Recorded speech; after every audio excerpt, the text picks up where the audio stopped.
அனைவருக்கும் வணக்கம். என் பெயர் சுப்ரியா. நான் தேனி மாவட்டம் கம்பத்திலிருந்து பேசுகிறேன். இப்போ நான் அட்சய வாஸ்து வகுப்பில் படிச்சிட்ருக்கேன். அந்த வகுப்புக்கான ரிவ்யூ தான் கொடுக்குறேன். அதனால நான் முதல்ல நன்றி செலுத்த வேண்டியது இந்த பிரபஞ்சத்துக்கும், என்னுடைய குலதெய்வத்துக்கும், முருகனுக்கும், நம்மளுடைய குருவாகிய பொதுவுடைமை மூர்த்தி ஐயா அவர்களுக்கும், சத்யநாராயண ஐயா அவர்களுக்கும் என்னுடைய பணிவான வணக்கத்தினை தெரிவித்துக் கொள்கிறேன். ஏன்னா ஏஎல்பி அப்படின்றது ஒரு பெரிய கற்பக விருட்சம்.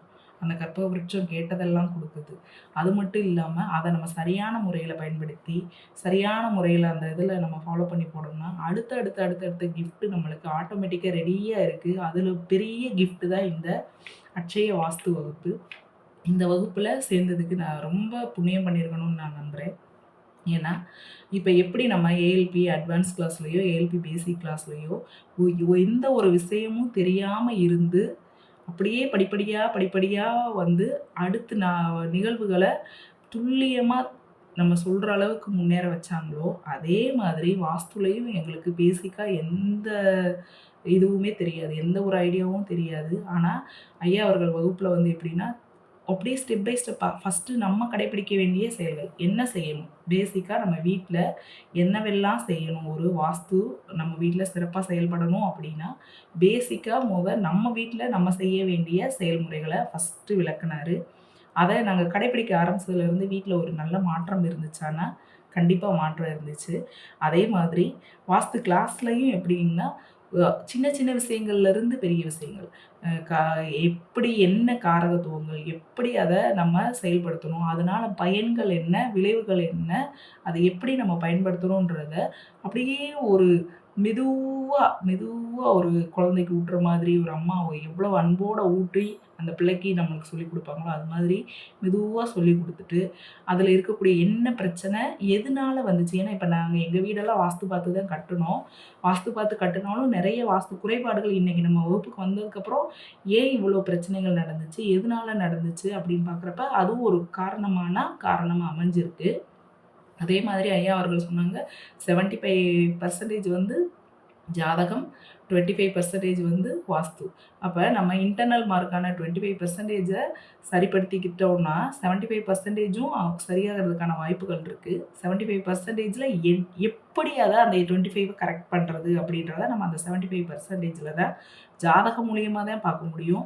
இப்போ அதே மாதிரி எங்களுக்கு ஒவ்வொருத்தருடைய ஜாதகத்தை போட்டு அவங்களுடைய வீட்டினுடைய அமைப்பையும் போட்டு ஃபஸ்ட்டு நாங்கள் எங்களுக்கு மேப்பை விட ஜாதகத்தில் என்ன பிரச்சனை, அவங்களுக்கு எந்த மாதிரியான பிரச்சனைன்றத ஒவ்வொரு பாவகத்தை வச்சும் எங்களுக்கு சொல்லி கொடுத்துருக்காங்க. அப்போ அதை நம்ம மற்றவங்களோட கம்பேர் பண்ணுறப்ப கிளாஸில் மற்றவங்க அவங்களுடைய ஜாதகத்தை போடும்போது நம்ம அதை பார்த்தோம்னா ரொம்ப எளிமையாக புரியுது. அந்த பிரச்சனை என்னான்னு கண்டுபிடிச்சி கேட்டுட்டோம்னா ப்ராக்டிக்கலாக அவங்க ஆமாம் அந்த விஷயம் நடக்குது, அந்த பிரச்சனை எங்கள் வீட்டில் இருக்குதுன்னு ஒவ்வொருத்தரும் சொல்கிறாங்க. யாருமே இதில் இப்போ ஏஎல்பினாலே full and full practical and proved theory தான். இதில் நம்ம மறைச்சோம் இதை சொன்னால் இவங்களுக்கு தெரிஞ்சிருமாலே, கண்டிப்பாக எல்லாரும் சொல்லணும், எல்லாரும் தெரிஞ்சுக்கிறணும், எல்லாருக்கும் விஷயம் தெரிஞ்சுக்கிறணுன்ற அமைப்பு தான் இங்கே நம்மளுடைய ஏஎல்பி அட்சய வாஸ்துலேயே இருக்குது.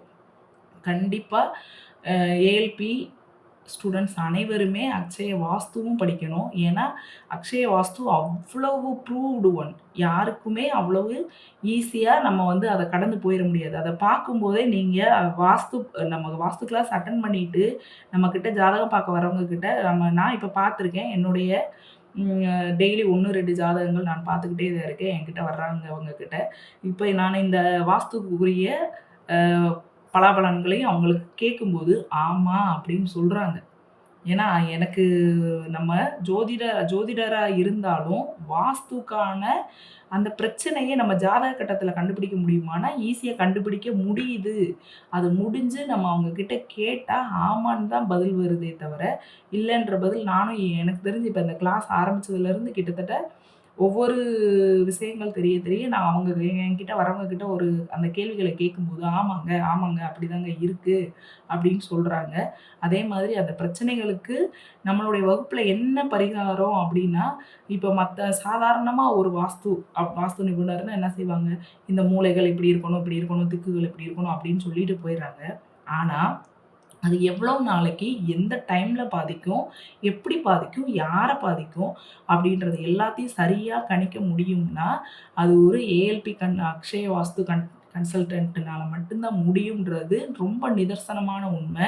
இந்த கிளாஸ்லயும் பெரிய பெரிய வாஸ்து படிச்சவங்களும் எங்க கூட கிளாஸ்ல அட்டெண்ட் பண்ணாங்க. அவங்களே அவங்களுடைய மனதார அத ஒப்புக்கொண்ட விஷயமானா, ஆமா அவங்க ஒப்புக்கிட்டாங்க. ஏன்னா அவங்களால இந்த பிரச்சனை இருக்குன்னு தெரியும். இந்த மூளையில ஒரு பிரச்சனை. அந்த பிரச்சனைய எப்படி தீர்க்க முடியும்?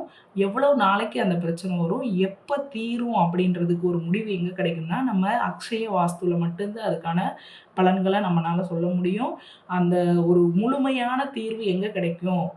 இல்ல அத அப்படி மாற்றக்கூடிய அமைப்பா இருந்தாலும், இத இடிச்சிருங்க, அத தள்ளிருங்கன்னு அவ்வளவு எளிமையா யாரையும் பொருளாதார நஷ்டமோ, மன கஷ்டங்களையோ ஏற்படுத்திறக்கூடாதுன்னும், அவங்களுக்கு எப்படி நம்ம ஒரு கவுன்சிலிங் மாதிரி குடுத்து, அதே மாதிரி செலவு இல்லாம எவ்வளவு சிம்பிளா ஒருத்தவங்கள அந்த வீட்ட நல்லபடியா அவங்களுக்கு பலனுடைய வீடா மாத்த முடியும் அப்படின்னு சொல்றதுக்கு ஏன்னா இப்ப சாதாரண ஒரு வாஸ்து கன்சல்டன்ட் ஒரு வீட்டுக்குள்ள வந்தாங்கன்னா, உடனே அந்த மூலைய இடிச்சு காலி பண்ணுங்க, இந்த மூலைய இடிச்சு காலி பண்ணுங்கன்னு சொல்லுவாங்க. நம்ம அத அவங்கள ஒண்ணும் சொல்ல வேண்டியதில்ல. ஆனா அவங்களுக்கு அவ்வளவுதான் விஷயம் தெரியும். ஆனா ஒரு ஏஎல்பி கன்சல்டன்ட்டா இருந்தா, வாஸ்து கன்சல்டன்ட்டா இருந்தா, எதையும் இடிக்கிறதோ, தூக்குறதோ வேண்டிய அவசியங்கள கண்டிப்பா இல்ல. அதுக்கு மாற்று ஏற்பாடுகள் எவ்வளவு எளிய எவ்வளவு சிம்பிளா பொருளாதார அளவுலயும் சரி, மன அளவுலயும் சரி, அவங்கள பாதிக்காத வகையில அவங்களுடைய வீட அவங்களுடைய ஜாதகத்துக்கு ஏற்ற மாதிரி நம்ம மாத்திக்கிற முடியுமான்னா, மாத்திக்கிற முடியும். அதுக்கு முழு வழிவகை எது செய்யுதுன்னா, நம்மளுடைய அக்ஷய வாஸ்து உதவி செய்யுது. இது நான் உணர்ந்திருக்கேன். நான் இப்ப ஐயா சொன்ன முறைப்படி நான் சின்ன சின்ன மாற்றங்கள் செய்றப்பயே என்னுடைய வீட்லயும், என்னுடைய வீட்டு நடைமுறைகள்லயும் நெறைய மாற்றங்கள் இருக்கு. அதே மாதிரி நான் பார்த்த ஜாதகங்கள்.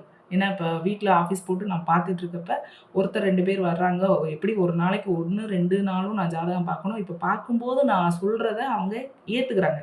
இப்ப எனக்கு அவங்க நேர்ல இல்லாம ஃபோன்ல கூட ஒருத்தவங்க பழனியிலருந்து எனக்கு ஃபோன் பண்ணி வ ஜாதகம் கேட்குறாங்க. நான் அவங்ககிட்ட சொல்லும்போது, இந்த ஜாதக கட்டத்துல இருந்தே நான் அவங்க புது வீடு கட்டுறாங்க. எந்த விஷயமுமே எனக்கு தெரியாது. நான் டைரக்ட்டா கேட்கிறேன். "என்ன உங்களுடைய பூஜை ரூம்ல என்ன பிரச்சனை வச்சிருக்கீங்க? என்ன இந்த மாரி இருக்கே? என்ன விஷயம் பூஜை ரூம்க்குள்ளன்னு?" அந்த விஷயத்த நான் சொல்றேன். "ஆமாங்க, நீங்க சொல்றது கரெக்ட்டு தான். பூஜை ரூம்ல நாங்க வென்டிலேஷனுக்காக ஒரு பெரிய ஹோல் போட்டு வச்சிருக்கோம்." அப்படின்னு சொன்னாங்க. அப்ப நீங்க அது அதுக்கான ஏன் அப்படின்னு கேட்டதுக்கு, "அத எப்படி கண்டுபிடிச்சீங்க?" அப்படின்னு சொன்னாங்கன்னா, இங்க நம்மளுடைய கட்டத்துல காட்டுது.